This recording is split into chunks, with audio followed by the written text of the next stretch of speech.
Welcome with Jesus Bible Study. We're going to be in the book of 1 Timothy, chapter 6, verses 6 through 8. Verse 6. But godliness with contentment is great gain. 7. For we brought nothing into this world, and it is certain that we can carry nothing out. 8. And having food and raiment, let us be therewith content. And I'm going to repeat those. 6. But godliness with contentment is great gain. 7. For we brought nothing into this world, and it is certain we can carry nothing out. 8. And having food and raiment, let us be therewith content. All three of these Bible verses just sum up the very fact that God says we need to be content in what we have. Nothing that we attain on this earth is going to leave with us. Nothing on this world will last. No matter how much money we make, no matter how many material possessions that we own, they will remain on this earth when we die. Nothing will go with us, for it all will be destroyed. When God comes to destroy this earth, the things of this world and the things of this world will be destroyed with it.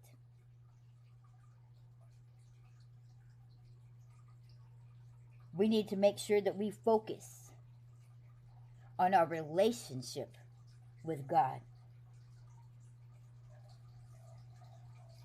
Focus on our salvation. That is the most beautiful thing that God could ever give us. One of the most beautiful things is our salvation. A free gift. But it's not free. It cost us Jesus. He died for us. That should be our only focus, our only goal. It's amazing how most people take something so precious as their salvation so lightly. People argue about it all the time. Oh, I once saved, always saved. Means I ain't got to worry about, oh, God didn't bless me with this. I already received my gift of salvation. I'm already saved. I can do whatever. Like it's nothing. Like a free token or something. How cruel. What a slap in the face to God and to Jesus. To take such a beautiful thing so lightly, so carefree, as if it was nothing, as if we just got a double scoop of ice cream.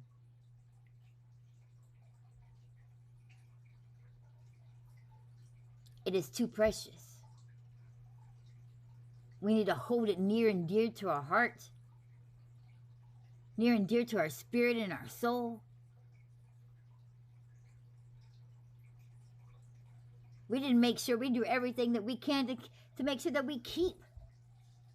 Why does it say in the scriptures all the time, may God bless you and keep you? If you are saved just because you simply believed in God, the one-time deal and you're good, then why does it constantly say in the Bible, and why did they always speak to each other, may God keep you? You're forgetting the very main thing of what God is. God is God, and He can do any and everything. And it is only by Him that anything is said, anything is done, and anything exists. Who are we to question God, the creator of all things? Whether we believe that it's just, fair, unfair, right, we don't have the right to say. Because who are we? Did we create ourselves? Did we create anything in this world? We may have invented stuff, but we didn't invent it. We couldn't invent it without God's wisdom giving us the ability to do so. There is no good deed. There is no evil deed that is done without God saying so for it to be done. So if we think that we can just do this and keep on doing the things that we want to do and not obeying God's commandment, living in this world, living of this world, once he's done blessed us with the gift of precious as salvation, to be accepted into his kingdom, to be born again as his children. Born again. What does that mean? To be now accepted back in as his children.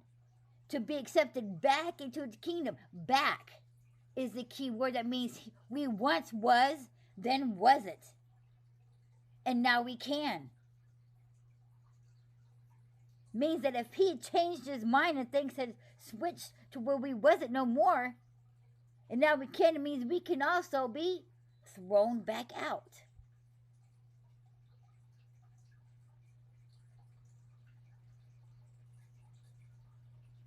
Our salvation is the most powerful, precious gift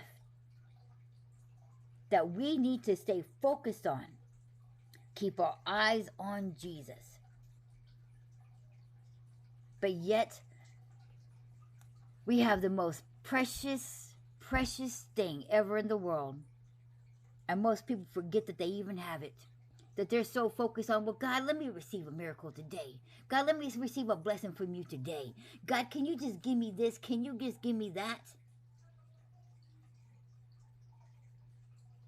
Why are we not so grateful and thankful for the things that he has already given us, that we're focused on receiving more? Gimme, gimme, gimme, gimme, gimme. The will of God. A lot of people, it's like, I don't know what God's will is for me. I just don't know. I have no clue. I've been in this Bible and I cannot to this day understand God's will. It tells you the will of God is the same for every single body, not just one person, for everybody. And it's what to be thankful, to be grateful, to be content with what he has given you. That is God's will. To build up his kingdom, not yours. But too many times people in their life think that they got to find, what is God's will for me? What is his will for me? It's not about you. It's never about us. It's about his kingdom. Why does one person think that God's will is different from the will of somebody else? It's God's will, not our will, not our individual will. It's God's will. So God's will is the same for one person as it is the next person. What is it? What does he keep constantly telling us to do? To be thankful. To build up his kingdom. To put all of our focus on the treasures and the things of heaven. What is treasure heaven? It's not things that we want, things that we desire, things for our so-called life in this world. Because what does he tell us what happens to the things of this world and this world? It's going to be destroyed. So why would he have you focus or put your heart's desire on things that is going to be destroyed? He literally tells you that. It will be destroyed. Do not focus on that. But to what is the thing that John cried out the most? For the kingdom of God is at hand. His kingdom, not yours. His platform, not yours. His will, not yours. But we're not focused on that. We're focused on ourselves. God bless me with this. God, I just need this. Man, how are you not just satisfied with the gift of salvation? How can you not just be happy? At least you're going to heaven and not hell. So who cares if you have to suffer? Who cares if you have this type of a life? Who cares if you drive this or you don't have this or you don't have that? Because at least your life is saved. At least you get to be his child again. That should have been sufficient enough. The fact that he accepted you back to being his child. That he accepted you back to being into his kingdom. How content